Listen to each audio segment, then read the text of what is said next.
வணக்கம். திரு தர்பகராஜ் ஐஏஎஸ் அவர்கள் எழுதிய திருவள்ளுவரின் ட்விட்டர் கணக்கு புத்தகத்திலிருந்து நிறைஞ்ச மனசு எனும் கட்டுரை. வழங்குவோர் miss and Mrs Aari creations and boutique, Perambalur. தான் மிகவும் கருப்பாகவும் அசிங்கமாகவும் இருப்பதாக கவலை கொண்ட காக்கை ஒரு நாள் கொக்கை பார்த்து கேட்டது, எவ்வளவு வெள்ளையாக அழகாக இருக்கிறாய், நீதான் உலகிலேயே மகிழ்ச்சியான பறவை இல்லையா? அதற்கு கொக்கு சொன்னது, பச்சை கிளியை பார்க்கும் வரை அப்படித்தான் நானும் நினைத்து கொண்டிருந்தேன். கிளிக்கு 2 நிறங்கள் உண்டு, அதுதான் மகிழ்ச்சியான பறவையாக இருக்க முடியும். உடனே காக்கை கிளியை பார்த்து விசாரித்தது. கிளி சொன்னது, அப்படித்தான் நானும் நினைத்து கொண்டிருந்தேன். பச்சை சிவப்பு என 2 வண்ணங்கள், எவ்வளவு அழகு நான் என்று. ஆனால் மயிலை பார்த்த நாள் முதல் என் மகிழ்ச்சி போய்விட்டது. மயிலுக்குத்தான் எத்தனை நிறங்கள். உலகிலேயே மகிழ்ச்சியான பறவை மயிலாகத்தான் இருக்க வேண்டும். கிளி சொன்னதை கேட்டு குழம்பிய காக்கை மயிலிடம் சென்றது. மயில் அந்நேரம் ஒரு சரணாலயத்தில் கூண்டுக்குள் ஆடிக்கொண்டிருந்தது. சுற்றிலும் மக்கள் கைத்தட்டி மயிலின் நடனத்தை கண்டு ரசித்து கொண்டிருந்தனர். இதனை கண்ட காக்கை கிளி சொன்னது உண்மைதான் என்று நம்பியது. ஆடும்போது எவ்வளவு அழகு, பார்த்து ரசிக்கத்தான் எத்தனை மக்கள். உலகிலேயே மகிழ்ச்சியான பறவை மயிலாகத்தான் இருக்க வேண்டும் என முடிவு செய்து அதனை உறுதி செய்ய மயிலிடமே கேட்டது. மயில் சொன்னது, அட நீ வேற, இத்தனை நிறங்கள் இருந்து என்ன பயன்? என் வாழ்நாள் முழுதும் இதே கூண்டுக்குள்தான். உன்னை போல சுதந்திரமாக பறக்க முடியுமா? உலவ முடியுமா? மரங்களில் எனக்கு பிடித்த பழங்களை பறித்து உண்ண முடியுமா? என்ன ஒரு அடிமை வாழ்க்கை! ஆனால் உன்னை பார், எவ்வளவு சுதந்திரம் உனக்கு! நீதான் உலகிலேயே மகிழ்ச்சியான பறவை. காக்கையைப் போல் இருக்கவே எனக்கு ஆசை. இது சிறுபிள்ளை கதைதான்.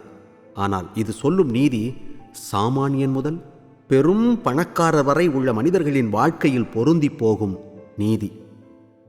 கோடிக்கதிபன் என குறையாது வாழ்ந்தாலும், நாட்டு தலைவன் என நல்வாழ்வு பெற்றாலும், கேட்ட பொருள் எல்லாம் கிடைத்தாலும் சொத்துள்ள காரணத்தால் தூக்கம் பிடிக்காது என்பார் கண்ணதாசன். எல்லா வசதிகளும் செல்வ செழிப்பும் கொண்ட செல்வந்தர் மன நிறைவு இல்லாமல் இருக்கிறார். எதுவும் இல்லாமல் இருக்கும் பரம ஏழை மன நிறைவில் திளைக்கிறார். காரணம் என்ன? மன நிறைவு. இங்கு மன நிறைவு என்பது செல்வத்தின் செழிப்போடு தொடர்புடையது அன்று. அது புறத்தே காணப்படும் விஷயங்களில் இல்லை, அது அகத்தே உள்ளது. நாம் பார்க்கும் அணுகுமுறையில் உள்ளது, கொண்டிருக்கும் மனோபாவத்தில் உள்ளது. மகிழ்ச்சி கொண்ட மனிதன் வரங்களை மட்டுமே எண்ணி மகிழ்வான். மகிழ்ச்சியற்ற மனிதன் சாபங்களை மட்டுமே சபிப்பான். மகிழ்ச்சி கொண்ட மனிதன் தன்னிடம் இருப்பதை பார்க்கிறான். மகிழ்ச்சியற்ற மனிதன் தன்னிடம் இல்லாததை பார்க்கிறான். இல்லாத ஒன்றை நினைத்து ஏங்கி தவிப்பதை காட்டிலும் இருப்பதை நினைத்து மகிழ்ச்சியோடு இருப்பதில்தான் மன நிறைவின் சூட்சமம் அடங்கி இருக்கிறது. காலுக்கு நல்ல செருப்பு இல்லையே, கால்களே இல்லாதவர்கள் எத்தனை பேர்! குடியிருக்க சிறிய வீடு கூட இல்லையே, நடைபாதை புழுதி கட்டில்களில் படுத்துறங்கும் பரிதாப வாழ்க்கையை கொண்டவர்கள் எத்தனை பேர்! ஐபோன் இல்லையே, கொரோனா காலத்தில் ஆன்லைன் வகுப்பிற்கு தேவையான மொபைல் போன் பெற இயலாமல் உயிரை விட்ட பள்ளி பிள்ளைகள் எத்தனை பேர்! பங்குச்சந்தையின் பிதாமகன் வாரன் பஃபட், அவர் நினைத்தால் எத்தனையோ ஏக்கர்களில் அவருடைய ஆடம்பர பங்களாக்களை, அரண்மனைகளை கட்டி கொண்டிருக்க முடியும். ஆனால் அவர் வசித்தது மிகச்சிறிய வீட்டில். அதற்கு அவர் கூறிய காரணம், எனக்கும் என் மனைவிக்குமான தேவை அவ்வளவே. தேவைக்கும் ஆசைக்கும் இடையேயான இடைவெளியின் அளவே மன நிறைவின் அளவுகோல். இந்த இடைவெளி குறைந்தால் மன நிறைவு நீட்சி அடையும். இடைவெளி அதிகமானால் மன நிறைவு மரணப்படுக்கையில் கிடந்து பரிதவிக்கும். தேவையை மட்டும் நாம் விரும்பினால் தேவைக்கு அதிகமாக கிடைக்கும் எதுவும் நமக்கு மகிழ்ச்சியை கொடுக்கும். ஒரு விஞ்ஞானி தனது சகாக்களுடன் நடுக்கடலில் உயிர்காக்கும் படகில் சிக்கிக்கொண்டு 60 நாட்கள் தவிக்க வேண்டியிருந்தது. வாழ்வின் மிக மோசமான இந்த தருணங்களிலிருந்து தாங்கள் கற்றுக்கொண்டது என்ன என்ற கேள்விக்கு அந்த விஞ்ஞானியின் பதில், குடிப்பதற்கு தேவையான நீரும் உண்பதற்கு தேவையான உணவும் இருந்துவிட்டால் வேறு எதை பற்றியும் வாழ்க்கையில் குறைபட்டு கொள்ளக்கூடாது. எதிலும் மன நிறைவு கொள்ளாத ஒரு பெரும் பணக்காரர். பணம் பணம் என்றே வாழ்நாள் முழுதும் அலைகிறார். ஒரு கட்டத்தில் பல்லாயிரம் கோடி ரூபாய் அளவில் பெரும் பணம் சேர்த்த பிறகே திடீரென ஒரு சிந்தனை அவர் மனதில் உதிக்கிறது. தம் வாழ்நாள் முழுதும் பணம் சேகரிப்பதிலேயே செலவழித்து விட்டோமே, சேகரித்த பணத்தை கொஞ்சம் தம் வாழ்க்கையை அனுபவிக்க செலவழிக்கவில்லையே. சரி, சேகரித்தது போதும், இனி செலவழிப்போம் என்று அவர் நினைத்த தருணம் அவர் வீட்டின் அழைப்பு மணி அடித்தது. போய் திறந்து யாரென பார்த்தார். வந்திருப்பது யமராஜன். கலங்கி போய் நின்ற தொழிலதிபரை பார்த்து யமராஜன் கேட்டார், சார், கிளம்பலாமா? இந்த வார்த்தைகளில் பதறிப்போன அதிபர் யமனிடம் புலம்ப ஆரம்பித்தார். வாழ்க்கை முழுதும் நான் பணம் மட்டுமே சேர்த்து கொண்டிருந்தேன். வாழ்க்கையை அனுபவிக்கவே இல்லை. தயவு செய்து என்னை விட்டுவிடுங்கள். முடியாது, உன் காலம் முடிந்தது. நான் கணக்கு காட்ட வேண்டாமா? நேரமாகுது. தொழிலதிபரின் புலம்பல் தொடர்ந்தது. யமராஜனின் பிடிவாதமும் தொடர்ந்தது.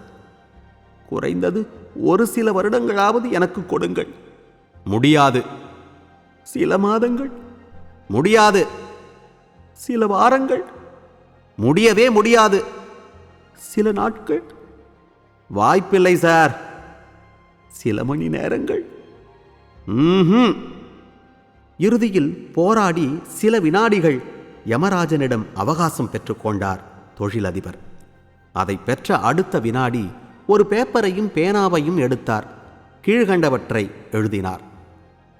இந்த குறிப்பை படித்து கொண்டிருப்பவர் யாராக இருந்தாலும் வாழ்வதற்கு தேவையான பணத்தை கொண்டு திருப்தி அடையுங்கள். வாழ்க்கை முழுதும் மனநிறைவு கொள்ளாது அலையாதீர்கள். நான் வாழ்நாள் முழுதும் பாடுபட்டு சேர்த்த கோடிக்கணக்கான ரூபாயை கொண்டு ஒரே ஒரு மணி நேர வாழ்க்கையை கூட வாங்க முடியவில்லை. மன நிறைவிற்கு சவாலாய் இருக்கும் ஒன்று ஒப்பீடு. ஒப்பீட்டு மனநிலை மன நிறைவிற்கு என்றும் தீரா பசியை கொடுக்கும், மன நிம்மதியை கெடுக்கும். முதலில் சொன்ன காக்கா கதையைப் போல நான் கருப்பு, அசிங்கமாக இருக்கிறேன். இயற்கையில் எந்த வண்ணமும் தாழ்வானது இல்லை. தாழ்வாக நினைத்தல் இயற்கைக்கு விரோதம். நிறத்தை தீர்மானிப்பது நாம் அல்ல, இயற்கை. மரபியலும் புவியியலும் தீர்மானிப்பது. இயற்கையை அன்னை என்கிறோம், இறை என வணங்குகிறோம். தாய் தந்த கொடையை, இறை தந்த பிரசாதத்தை இகழ்தல் தகுமோ? இந்த பிரபஞ்சத்தில் ஒவ்வொன்றும் ஒரு அழகு. ஒப்பிடுதல் தவறு. காரணம், அழகு என கருதப்படுவதே ஒப்பீடுதான். தமிழ்நாட்டு கருப்பு ஆப்பிரிக்க கருப்பை விட சிகப்பு. இதில் யார் அழகு? எல்லோரும் அழகு, எல்லாமும் அழகு. அழகு என்பது அகத்தில். தினமும் சந்தைக்கு போய் அங்கு ஒவ்வொரு கடைகளிலும் இருக்கிற பொருட்களை ஒன்றுவிடாமல் பார்த்துவிட்டு வீடு திரும்புவாராம் கிரேக்க ஞானி சாக்ரட்டீஸ். ஆனால் எந்த பொருளையும் வாங்க மாட்டார். இது பல நாட்கள் தொடர்ந்தது. இதை கவனித்த கடைக்காரர் ஒரு நாள் சாக்ரட்டீஸிடம் கேட்டார், தினமும் சந்தைக்கு வருகிறீர்கள், ஒவ்வொரு கடையாக ஏறி இறங்குகிறீர்கள், ஆனால் ஒரு பொருளையும் வாங்காமல் திரும்பிச் செல்கிறீர்களே, ஏன்? சாக்ரட்டீஸ் சொன்ன பதில் இதுதான், ஒன்றுமில்லை. இந்த கடைகளில் உள்ள எந்த பொருளும் என்னிடத்தில் இல்லை.